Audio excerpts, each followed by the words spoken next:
how did you find this attack on the hospital? Who did that, and what was the reason behind it? Well, the jury is still out, but everything I've seen persuades me that it was an Israeli bomb or rocket of some kind that did this. And I'm relying on some technical expertise now from friends of mine who say that there's no way that the explosion that's seen can be traced to an errant Hamas rocket. So I think it's pretty clear, especially when the Israelis cover up with that crazy conversation, intercepted conversation between two Hamas people saying, "We didn't do that." No, no, it was the Israelis, right? Yeah, it was the Israelis. I mean, hello.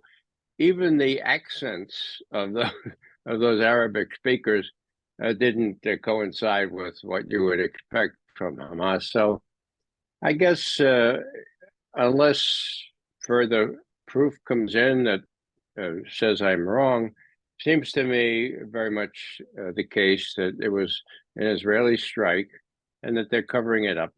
And the question is whether the United States will be able to help them cover it up for many more days, because I think that once you look at the photos, the intercepts, and actually the missiles themselves, it'll be pretty clear who did it. And my educated guess, is that it was the Israelis. If that's the case, what was the reason behind it? Well, Nima, the idea is to terrorize the Palestinians, to terrorize those in Gaza, to take advantage, in my view, or in Israel's view, of the golden opportunity to mow the grass again, as they so indelicately put it, to put the Palestinians and the Gazans in particular down. So it's part of a broad effort to scare the hell out of them, to get them out of northern Gaza, if possible, and indiscriminate bombing of hospitals and stuff like that's not off the books. They've done that regularly. As a matter of fact, Finkelstein has an article out today where he runs down the years in which they bombed which hospitals in which parts of the occupied territories. So it's not novel. It's just that they were caught at this time, and for President Biden to say, "Well, it wasn't our team. It must have been the other team." Well, that's pretty unpersuasive to me. You know, there's an analogy with what happened in Syria in 2013. And what happened then was a false flag attack blamed on Bashar al-Assad, the president of Syria, but really constructed by terrorists helped by Western intelligence agencies. We know that now, okay? That's all come out in the wash. The idea was to blacken Bashar al-Assad by firing sarin gas, killing more than 100 people in a place called Ghouta outside of Damascus, blaming it on Bashar al-Assad and giving Obama increased pressure to attack Syria openly with U.S. armed forces. That was the whole nature of the deal.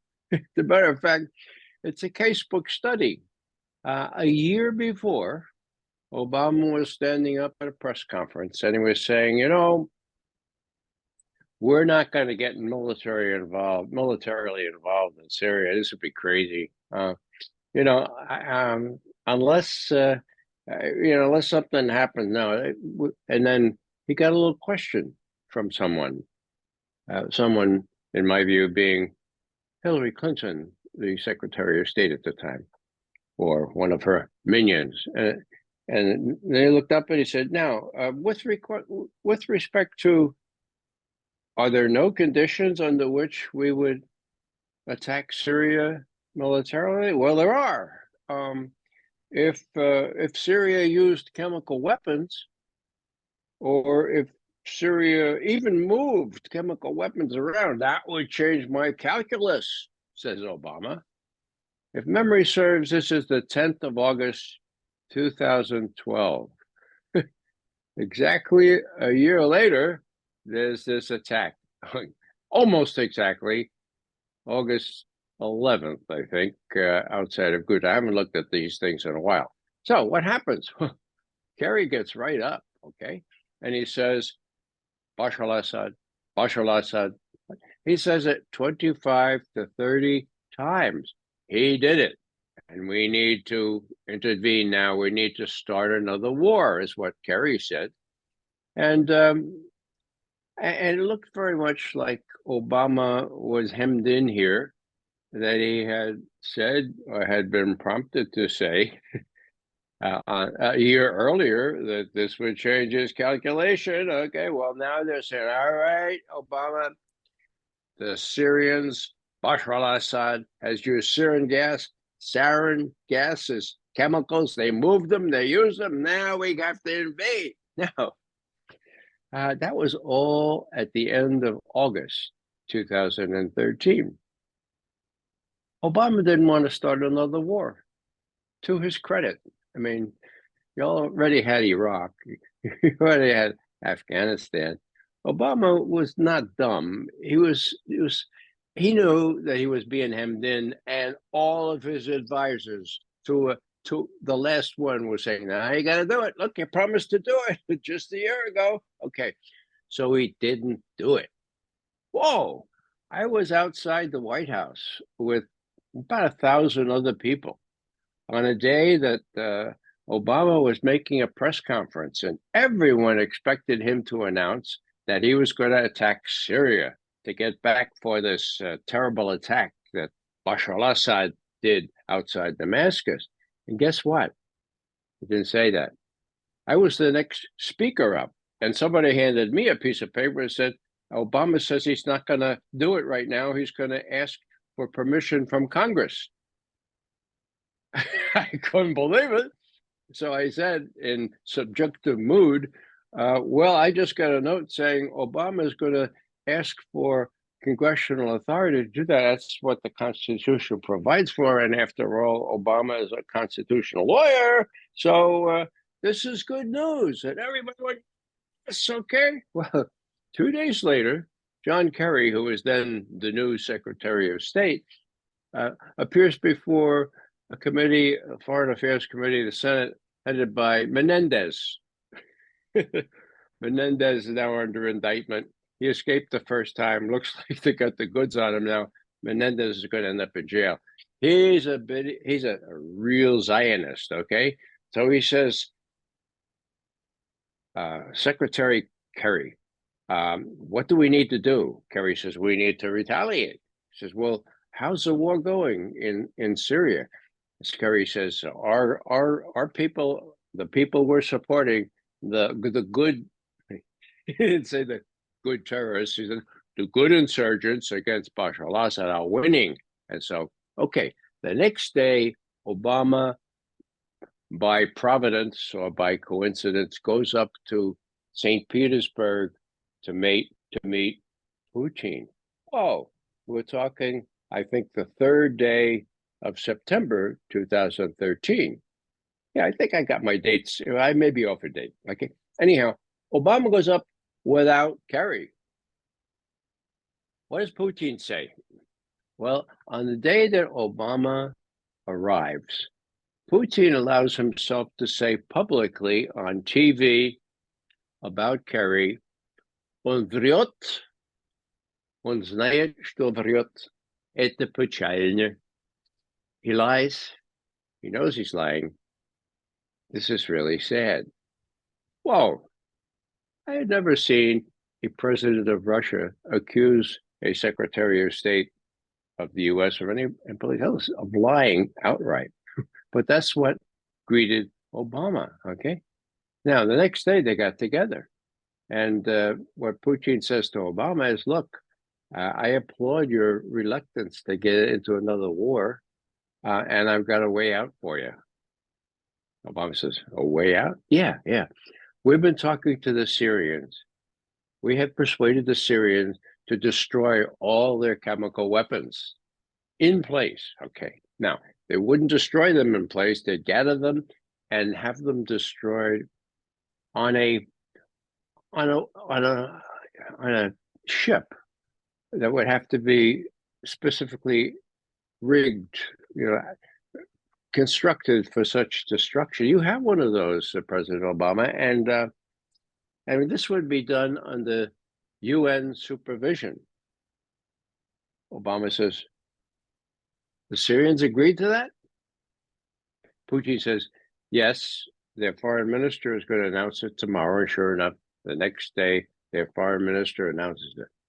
Obama goes, whew. Now, Obama later told his biographer, unofficial biographer, Goldberg is his name, that he felt very proud not to have followed what he called the Washington playbook. That is, the start another war. Kerry wasn't with him. Obama made the decision himself. Whoa, can you imagine the president making the decision himself? And he came back, and Kerry, unfortunately for Kerry, he was still wandering around Europe, drumming up support for war on Syria. And Obama didn't think to tell him to stop. We got a deal going. So 3 days later, Kerry is in London, and he's giving a press conference, right? This is really, I mean, look it up. This is hard to believe. Kerry's at the press conference saying, the Syrians have used chemical weapons. We've got to attack them, okay? And then the last question, I don't know who asked it, but the press person says, Secretary Kerry, are there no conditions under which we could avoid attacking Syria? And Kerry says, and this is a quote, well, I suppose they could give up their chemical weapons, but that's not going to happen. That'll never happen. So he gets on the plane to come back to Washington. Obama calls him and says, Secretary John, I'm sorry, I should have told you this. But we've got this deal going. I'll talk to you tomorrow after you arrive and have a chance to have a good sleep. But you're going to go back to Geneva and negotiate the agreement that Obama has worked out, that Putin has worked out with the Syrians, and that I have endorsed. Okay, so that's what you're going to do. So Kerry swallows his pride and he goes back. Now, what's the point of all this business? The point of all this business is that there was no intelligence assessment about whether the Syrians used sarin gas or not. Why was there no intelligence assessment? Because the intelligence people, there were enough left with integrity to say, that's not what happened, Mr. President. That's not what happened. So what did the White House do? They made their own assessment. They called it a White House assessment, which means it was prepared by political hacks in the White House, and we know precisely who did it because he bragged about it in a book he wrote later, okay? So he prepared this totally inaccurate, lying memo, and that's what Kerry pointed to when he said 25 plus times, Bashar al-Assad did it. Now, why all this? Well, you asked about the bombing of the hospital. Is there an intelligence assessment? No. Maybe there's still enough people with integrity in the intelligence that they're not going to buy. At least they're going to look at this for another week or so to find out what happened. What is there? There's a government assessment. Released by whom? Released by the White House. And it enables President Biden to go to talk with Netanyahu and say, well, from what I know, from what I've looked at, it's the other team. It wasn't you. Oh, nobody should hold you accountable. No, it's the other team, okay? So the good news is that there are some people in the intelligence community that still think honesty is the way to go. Bad news is it doesn't matter. Most people have been persuaded that the government assessment, for whatever it's worth, is worth something. And so we have the same situation here. The Syrian episode was proven that the government assessment was a bunch of lies, okay? Now we'll see what the government assessment this time will prove to be true or false. We should know pretty well. Well, if the Israelis let us look at the fragments and there's an independent investigation, we should know pretty well who it was that was responsible for leveling that hospital or the area in front of the hospital. How do you see this conflict in Israel? It's been going on for many years. How do you see the deep causes of this conflict between Israel and Palestine? Well, the deep causes are a matter of record, historical record. Before I forget, I want to go to the proximate causes of why President Biden would say it was the other team. Why Netanyahu has a hold on President Biden. Why, for example, 20 plus years ago, George W. Bush was described as being mesmerized by Ariel Sharon, earlier prime minister. Who said that? A pretty heavy guy. General Brent Scowcroft, National Security Advisor to George H.W. Bush, still in sort of an honorific position, apprised of all the information. When he said this, he said, yes, our president is mesmerized by Ariel Sharon, and Ariel Sharon has our president wrapped around a little finger. Scowcroft said that, okay? But he said that to the financial news, okay? So he knew what he's doing, right? So no, he didn't. He was removed from his honorific job. But what'd that mean? Well, it meant the truth. Did it get much play? No. Why did it not get much play? Because the same people controlling the Iraqi episode were controlling the media, the Mickey Mouse, the media, okay? So there's an instance in which George Bush was being so impressed by Ariel Sharon that during his first cabinet meeting, this is before 9/11,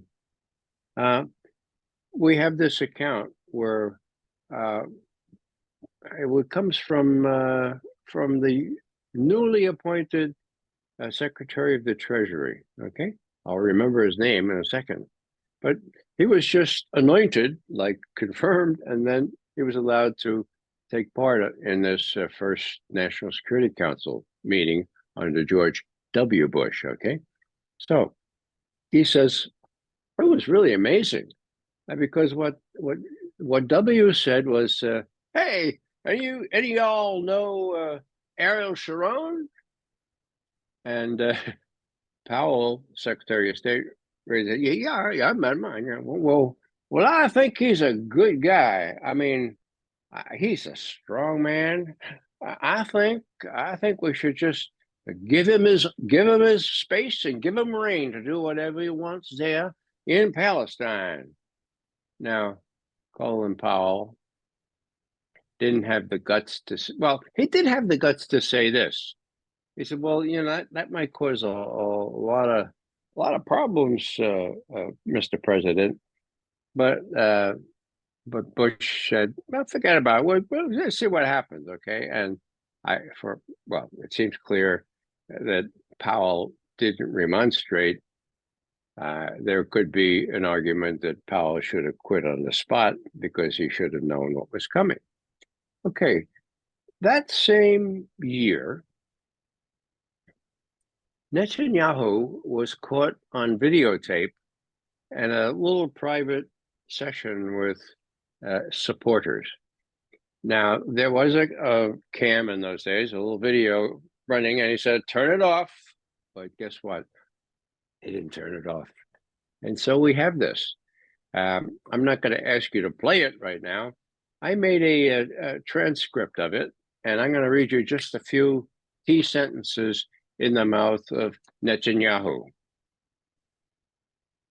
The main thing about the Arabs is to hit them first and hit them hard. A total assault on the Palestinians. The woman interrupts. But wait a minute. At that point, the whole world will say, what are you, occupiers? Bibi, Netanyahu. The world will say nothing. The world will say that we have a right to defend ourselves. Woman, you're not afraid of the world, Bibi. No. Especially, says Netanyahu, especially now with America. I know what America is. America is a thing that can be easily moved in the right direction. The Americans, they will not bother us.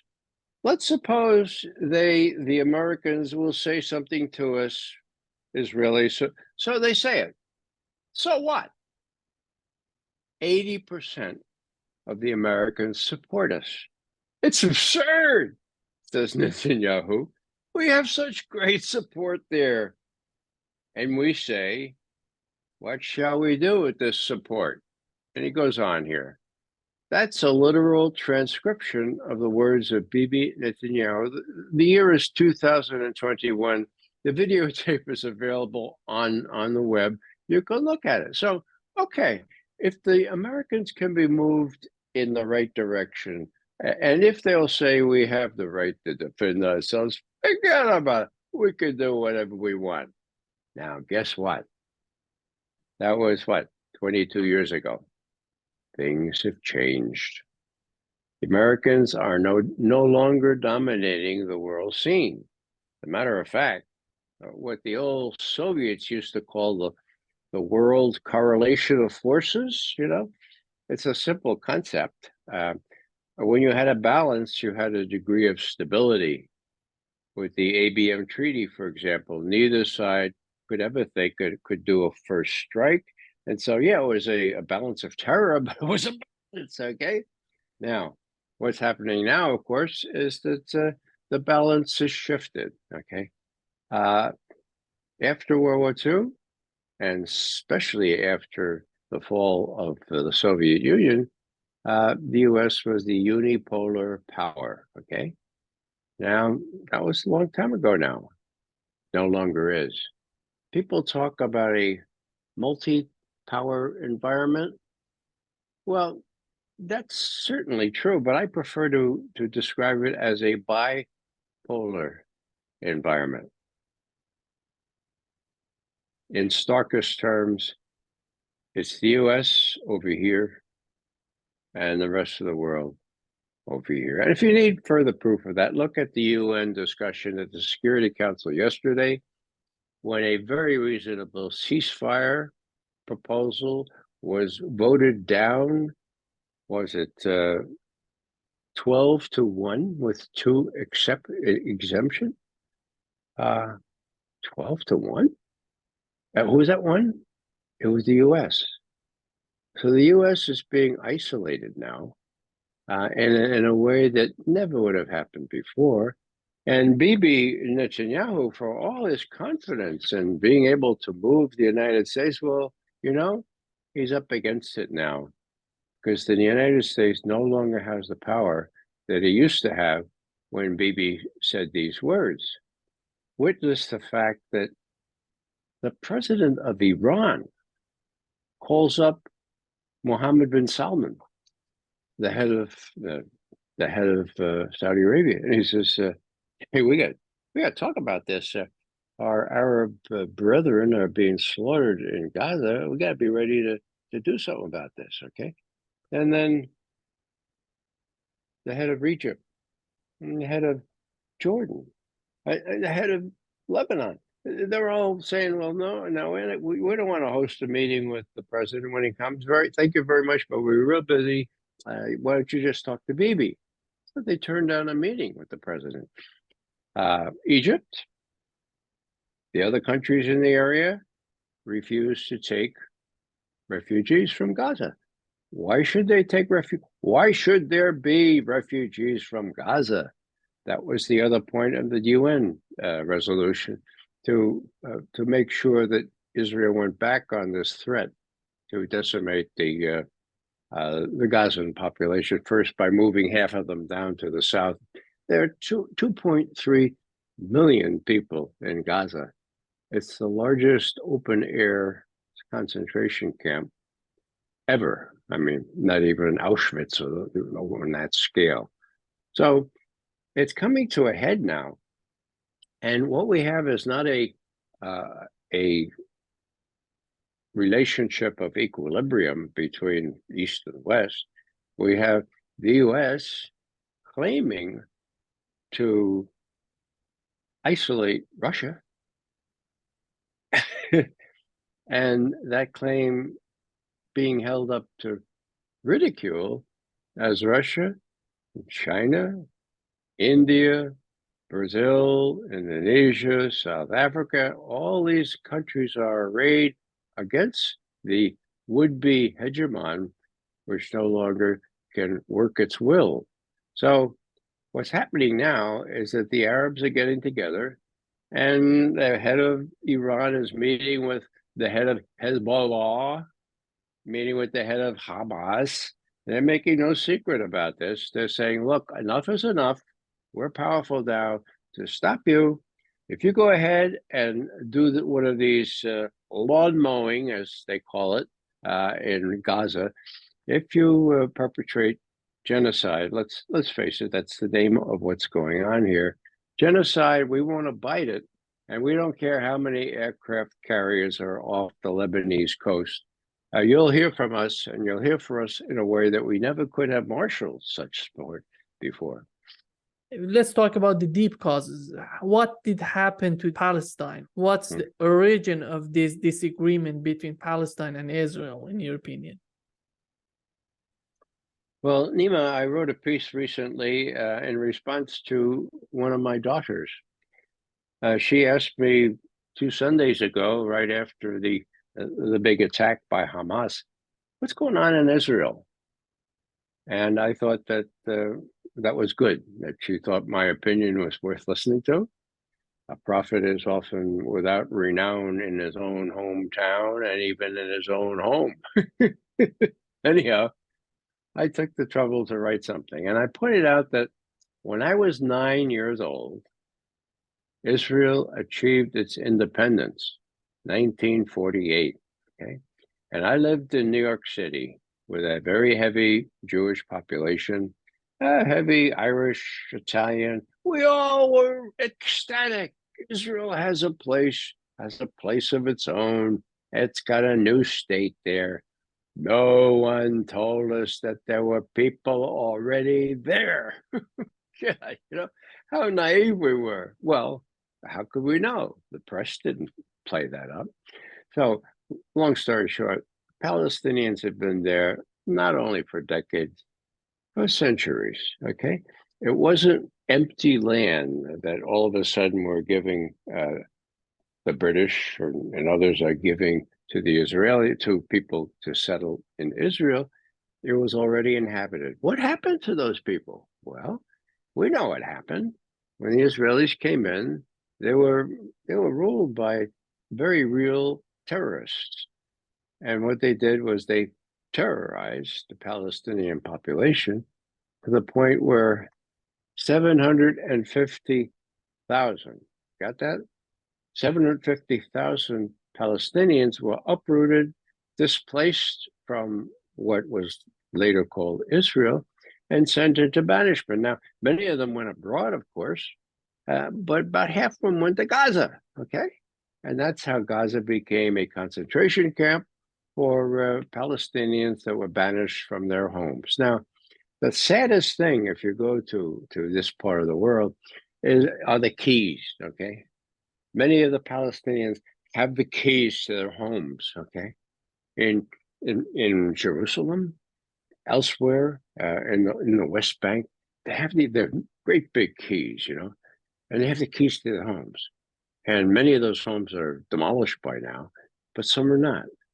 And they have a feeling that maybe they have a right to those homes and the Israelis do not.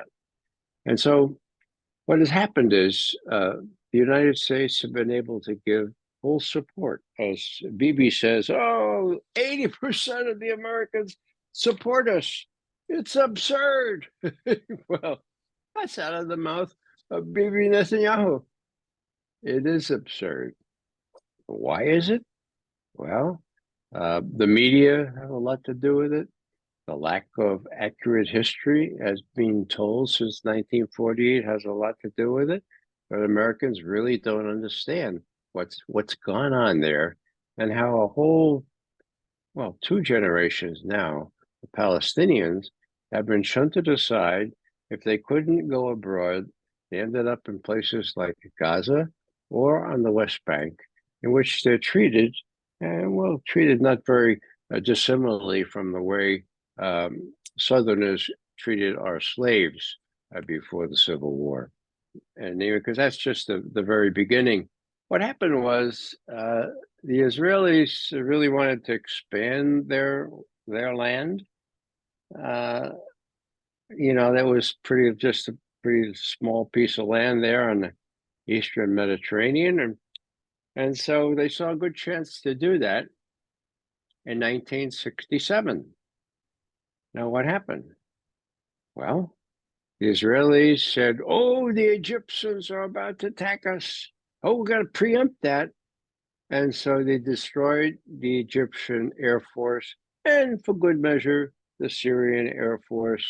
And they invaded the Sinai, Gaza, West Bank, parts of Syria, the Golan Heights, and they captured them, okay? It was literally a war of aggression. Now, were the Israelis telling the truth when they said the Egyptians were about to attack them? Well, what do you think?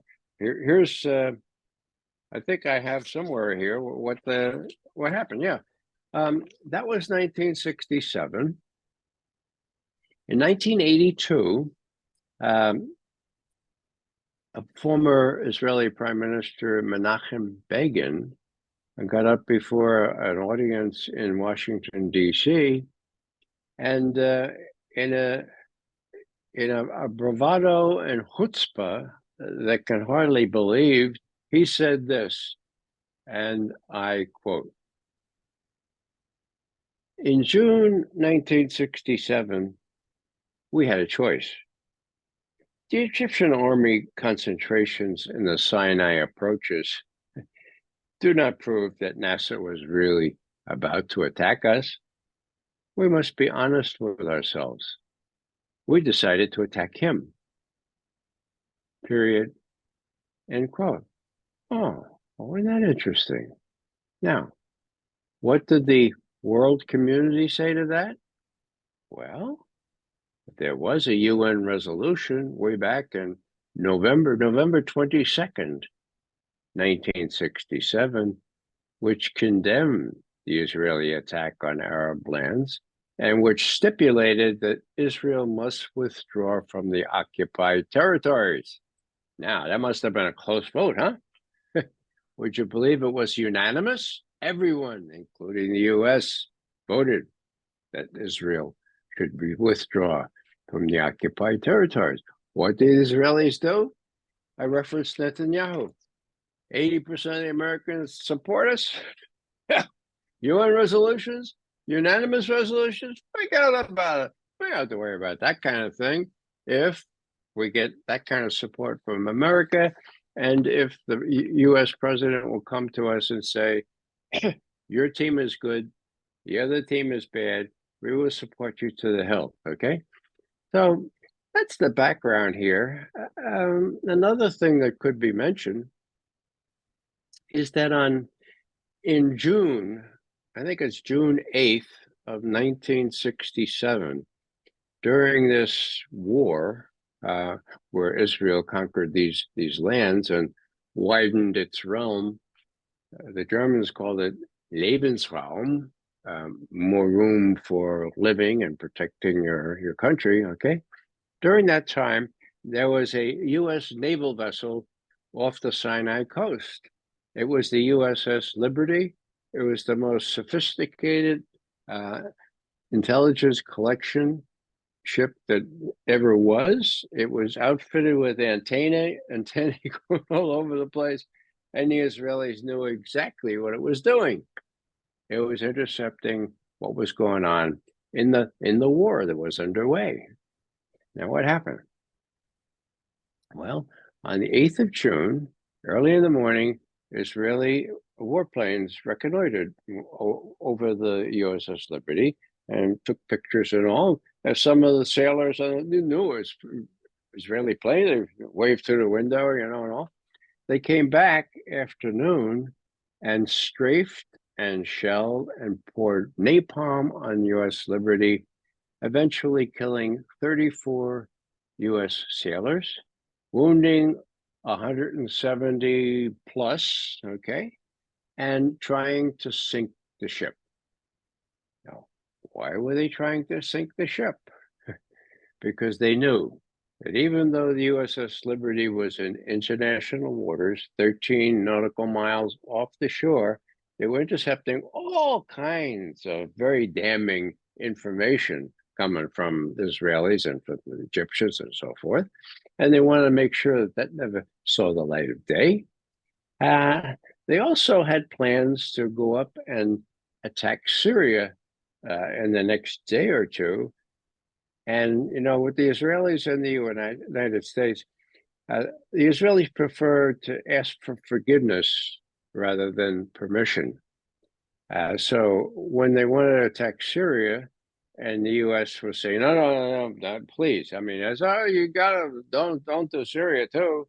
They didn't want the U.S. to know about that, and so the best guess is they wanted to deny that information so they could go up on Syria, and then if the U.S. complained, oh, we're sorry about that, but we have the Golan Heights, okay? So all this went down. Why were they not able to sink the ship? Bear in mind, not only airplanes, not only aircraft, but 2 torpedo boats arrived and fired torpedoes at the U.S. Liberty, one of which hit amidships, okay? So what happened was this. The deck was ablaze with napalm. The Captain McGonigal, was injured, but he's still at the helm. And a fellow named Terry Halbarzier, young seaman from Texas, right, goes up to Captain McGonigal and he says, Captain, the Israelis have shut off all our antenna, all the ones that were working. But remember that one that we couldn't repair? I remember the one that wasn't working? That's still there. I request permission, sir, go out there and with this baling wire, I think I'll get that working again. And the captain said, right. What are you going to do? Swim through that napalm? Request permission, sir. Permission granted. Halbardier went there with his baling wire. Texas, you know how to do these things, okay? Put the damn thing together, and they got an SOS out to the 6th Fleet. Now, of course, the Israelis intercepted that SOS and said, oh, wow, we better get out of Dodge, right? The torpedo boats turned around, went back to Ashdod in Israel. The planes broke off their thing, and the Liberty limped back to Crete, I think it was, and then they took off the dead sailors and the injured ones, flew them to Greece, and saved many of them. Most of those sailors on that crew were injured. As I say, 34 were killed. Now, what's the bottom story? What's the bottom line there? Most Americans, I would say very few Americans, know about that. Why? Because it was covered up, okay? When the SOS went out, 2 admirals in the 6th Fleet sent aircraft from their aircraft carriers to do battle with whatever enemy was attacking their ship, USS Liberty, right? Okay. And guess what? The admiral in charge got a telephone call from Secretary of Defense McNamara, and he said, "We want you to withdraw those planes. We don't want to have any trouble. You just withdraw those planes." And the admiral said, "But sir, one of my ships is under fire. Withdraw those planes." Now, that admiral had the guts to say, "Secretary McNamara, I need to talk to your superior." President LBJ, who was right there at McNamara's elbow. LBJ gets on, he says, recall those planes. I don't want any trouble. I don't want to cause any trouble to our ally, Israel. That's how it went down. We have testimony from those admirals and from Admiral Moore, who did a good investigation of all this. So, what's the bottom line? The bottom line is, with 34 seamen killed, 170 plus injured, wounded, the Israelis learned that day that they could literally get away with murdering U.S. armed forces, if that's what it took. Who covered this up? John McCain's father, big admiral in the Navy. I mean, you know, I was an Army officer, but I used to respect the Navy. I mean, couldn't they stand by their own Captain McGonigal and the crew and say, no, we're not going to cover this up? Well, they didn't. They all folded, okay? And when finally the Navy decided to give Captain McGonigal the Medal of Honor, guess what? White House said, always we do that here in the White House, but we're busy we're going to have us dinner that day. So why don't you have it down there in the Anacostia Naval Station by the putrid Anacostia River and the Potomac River, and the president didn't come. And it was sort of like like the most unusual Medal of Honor presentation in the history of the Navy, if not the history of the whole armed forces. What am I saying here? I'm saying you give a certain impression to the Israelis if you behave this way, okay? And that's the impression they have had up until now. Now, watching President Biden read those little note cards that somebody wrote to him yesterday, saying, no, I don't think it was that our team must have been the other team, and not being quite able to finish sentences. I think Netanyahu will have the idea that he can get away with still more, because if not 80%, probably 70% of Americans now support Israel. And if that's the case, then there's going to be real trouble, because the correlation of forces is different now, okay? And you not only have Russia and China, but you have all these countries that I mentioned before: Iran, Syria, Iraq, Jordan, Lebanon, Egypt. All these people are really angry at what's gone down here, and they're tempted to blame the U.S. for obvious reasons. And if there is a genocide, and I use that term advisedly, it's very carefully spelled out in international law.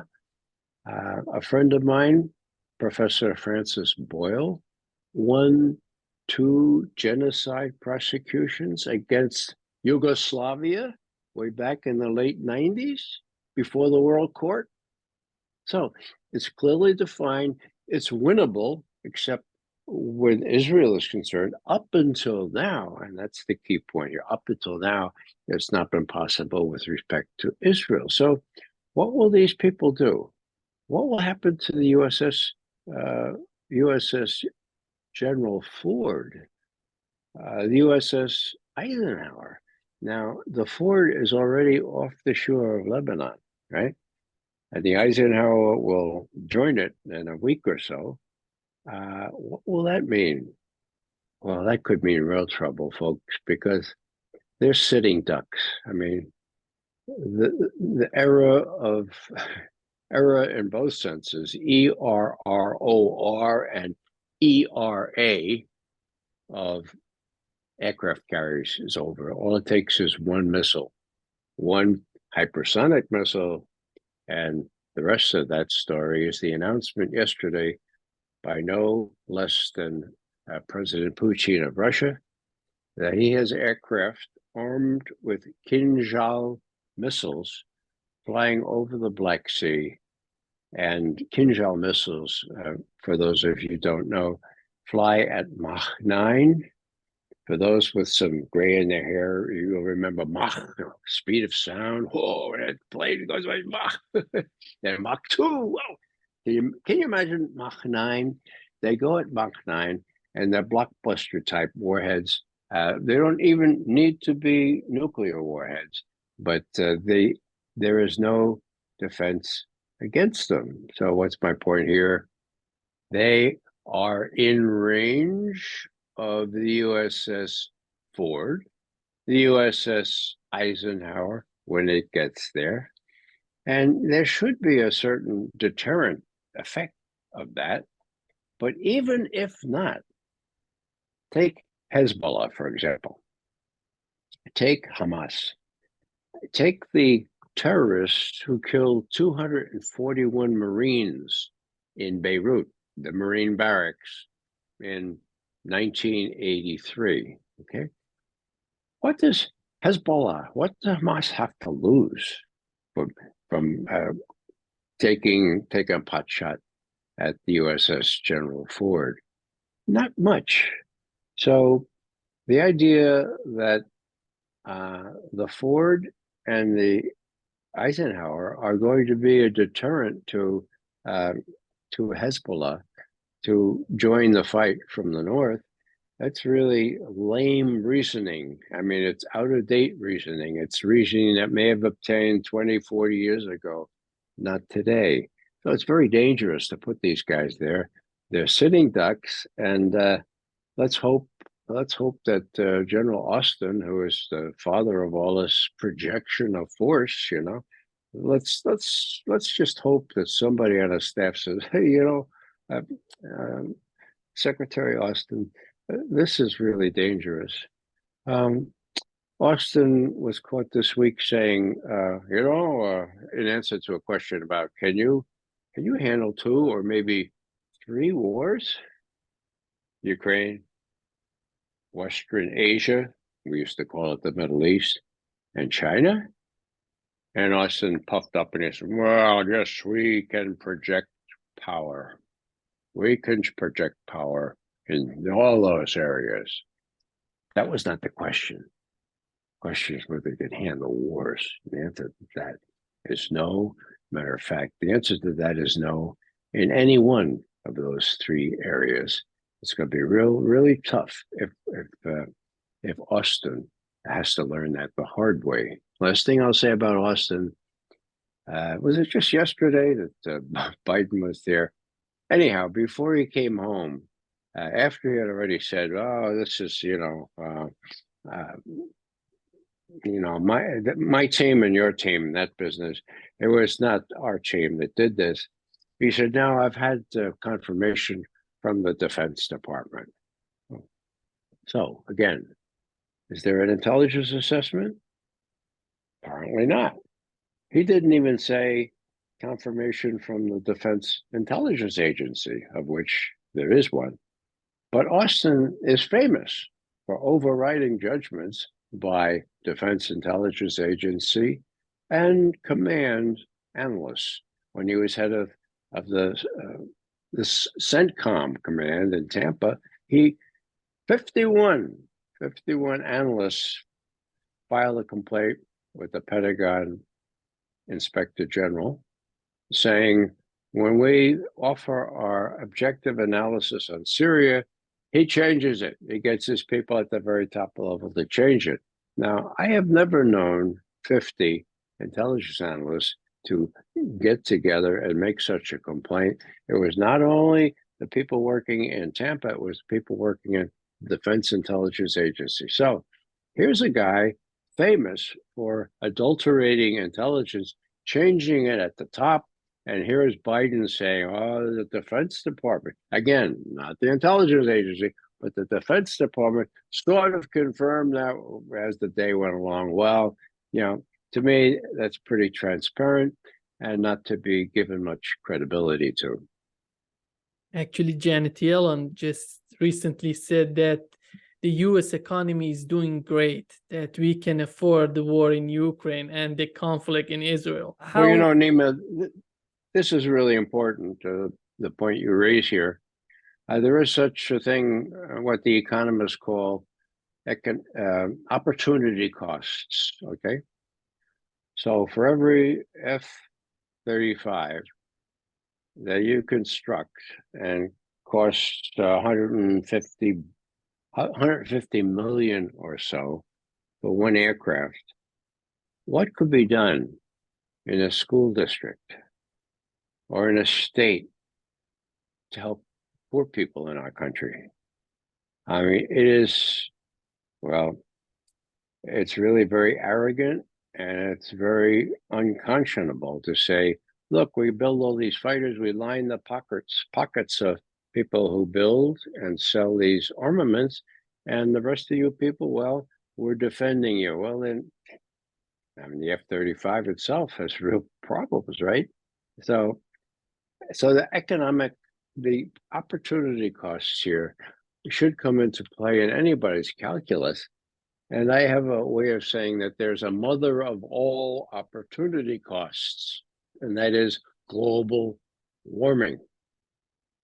As long as this Ukraine thing and now the Western Asia, Middle East thing is percolating, no real attention is being given to the kind of world that my grandchildren will live in, okay? Now, I mean, how unconscionable is that? I mean, not only are these armed forces spewing out all kinds of poison, okay, but no one is facing up to the reality that unless countries like China and Russia and the United States cooperate, our grandchildren will not have clean air to breathe, clean water to drink. I mean, is there anything more important than that? So in my view, this whole imbroglio, all these wars and stuff, that's the mother of all opportunity costs, because it's costing our planet and our people. We don't have another planet. It's costing our people a decent environment in which to live. And, I have to say that I'm no expert on this, but I trust the real experts who warn that we're almost at the point now where it's irreversible. And yet we go willy-nilly on with these wars, on with armed forces spewing this stuff out, and worse still, not cooperating with the countries that really matter and addressing this civilizational issue as to whether we all can live on this planet 50, 70 years from now. Two-state solution that was killed. It seems that it was killed. And the other one is one-state solution. What's your take on this? What would be the solution to this conflict? Well, Nima, what we have now is a apartheid situation, very similar to what obtained in South Africa. Matter of fact, one of Nelson Mandela's people came to Palestine and said, my God, visited the West Bank and Gaza, said, this is worse. This is worse than apartheid in our country, South Africa. So the way things have worked out with these various agreements over the last 2 decades make it, in my opinion, impossible to have a two-state solution, okay? Now, if we espouse democracy.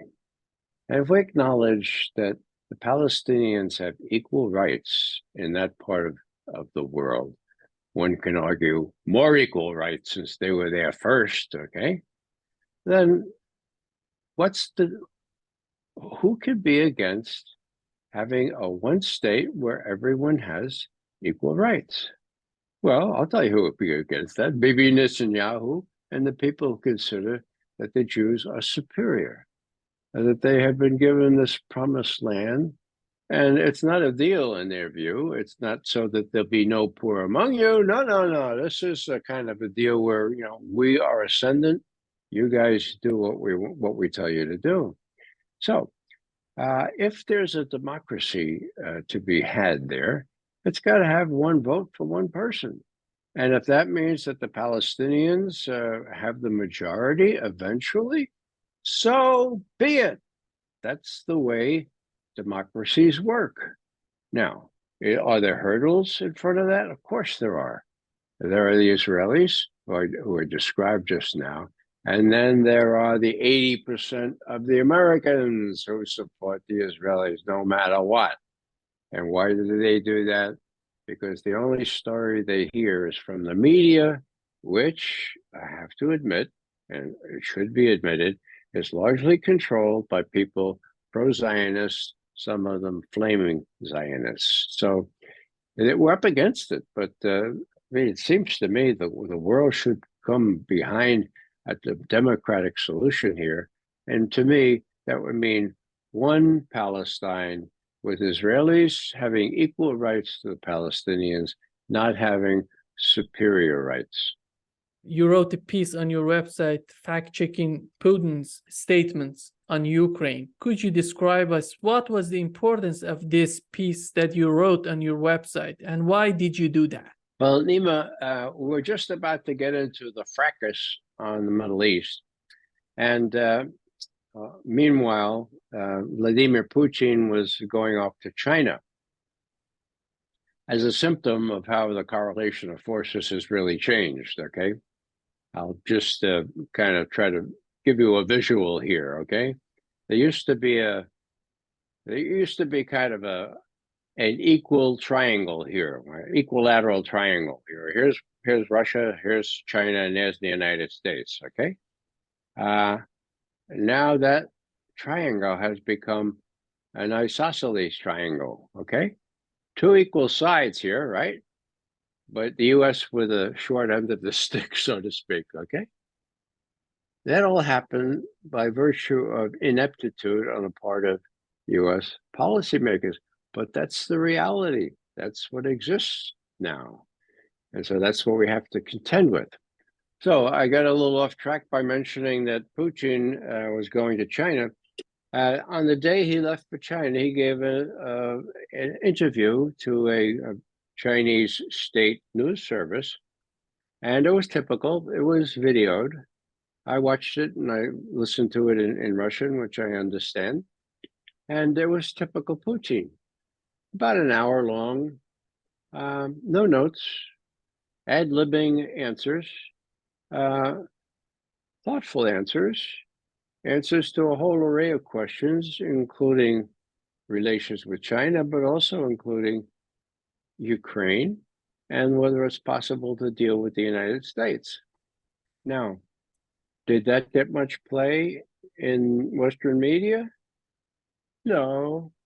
Boiled down to one sentence in the New York Times, the sentence saying that Putin talked to Chinese news people before he left, and he just said, I'm going off to see my best friend, Xi.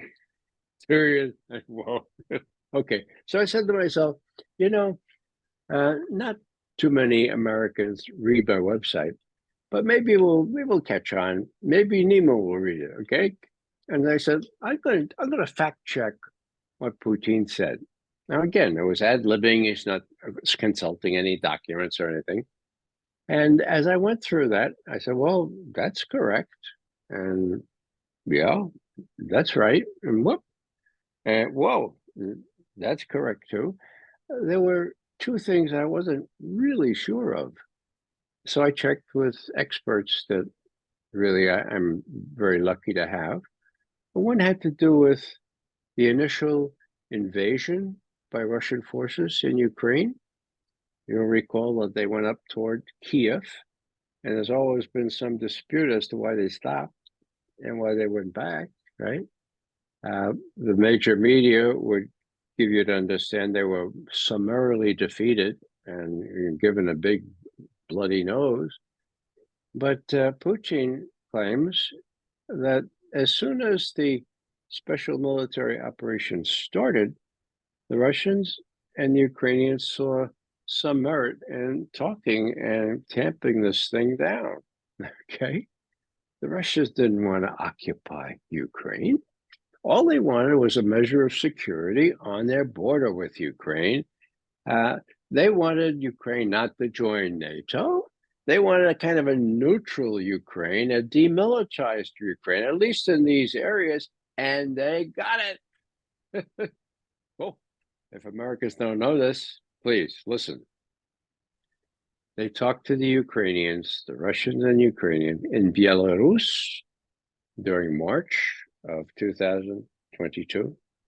They moved those talks to Istanbul in Turkey, and they came to an agreement on March 31st. There was an agreement providing for these provisions, so to speak.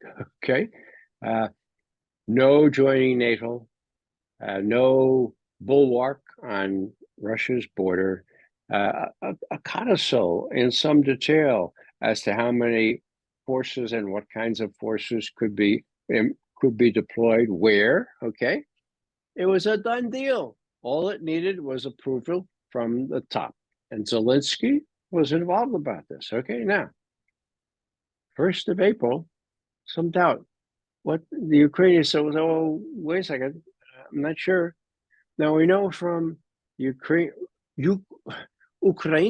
Pravda, okay, the Ukrainian Pravda, their state newspaper, that the West said no dice.